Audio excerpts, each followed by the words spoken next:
ಬದುಕಲ್ಲಿ ದೇವರು ಏನು ಹಣೆ ಬರೆದು ಕಳ್ಸಿದ್ದಾನೆ ಗೊತ್ತಿಲ್ಲ. ಪ್ಯಾಕೇಜ್ ಥರ ನಗು, ಅಳು, ದುಃಖ, ಆಮೇಲೆ ಏನು ಹೇಳ್ಬೋದು, ಏನೇನೋ ಬರ್ತಾಯಿರಿ. ಸರಿಯಾಗಿ ನಿಮ್ಮ ಜೊತೆ ಮಾತಾಡುವಾಗ ನೆನಪಾಗಲ್ಲ, ಬೇರೆ ಟೈಮಲ್ಲಿ ನೆನಪಾಗಲ್ಲ. ಆಯಿತಾ? ಅಸಹನೆ, ಆಮೇಲೆ ಏನಂತಾರೆ, ಏನೇನೋ ನಿಮ್ಗೆ ಏನು ಅನ್ಸುತ್ತೋ ಅದು ಅಂದ್ಕೊಳ್ಳಿ. ಆಯಿತಾ? ಅದೆಲ್ಲ ಪ್ಯಾಕೇಜ್ ಥರ ಕೊಟ್ಟು ಕಳಿಸ್ಬಿಟ್ಟಿದ್ದಾರೆ ದೇವರು. ಆದರೆ ನಗುಗೆ ಅದರಲ್ಲಿರೋ ವಿಶೇಷತೆನೇ ಬೇರೆ. ನಗು ಬೇರೆಯವ್ರ ಮುಖದಲ್ಲಿ ನಗು ತರಿಸುತ್ತೆ. ನೀವೊಬ್ಬರನ್ನ ನೋಡಿ ನಗಿ, ಸ್ಮೈಲ್ ಕೊಡಿ, ಅವ್ರು ನಿಮ್ಮನ್ನು ನೋಡಿ ಸ್ಮೈಲ್ ಕೊಡಿ. ಅದಕ್ಕೆ ಆ ಶಕ್ತಿ ಇದೆ. ಆಯಿತಾ? ನಿಮ್ಮ ನಗು ಮುಖ ಅವ್ರ ಮನಸ್ಸಲ್ಲಿ ಸದಾ ನೆನ್ಪುಳಿದ್ಬಿಡುತ್ತೆ. ನಿಮ್ಮನ್ನು ನೆನಪಿಸ್ಕೊಂಡಾಗೆಲ್ಲ ಅವರಿಗೆ ನಿಮ್ಮ ನಗು ಮುಖ ನೆನಪಾಗುತ್ತೆ. ಆಯಿತಾ? ನೀವು ಯಾರನ್ನಾದ್ರೂ ನೋಡಿದ ತಕ್ಷಣ ಒಂದು ದೊಡ್ಡ ಸ್ಮೈಲ್ ಕೊಡಿ.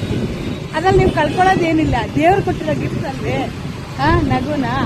ಆ ನಗುನ ಒಂದು ದೊಡ್ಡ ಸ್ಮೈಲ್ ಕೊಡಿ. ಅವ್ರನ್ನ ನೋಡಿದ ತಕ್ಷಣ ತುಂಬ ಖುಷಿ ಪಡಿ. ನೀವು ಅವರಿಗೆ ನೀವು ನೆನಪಾದಾಗ ಅವ್ರಿಗೆ ಫಸ್ಟ್ ನಿಮ್ಮ ನಗು ಮುಖನೇ ನೆನಪಾಗುತ್ತೆ. ಏನಂತೀರಿ?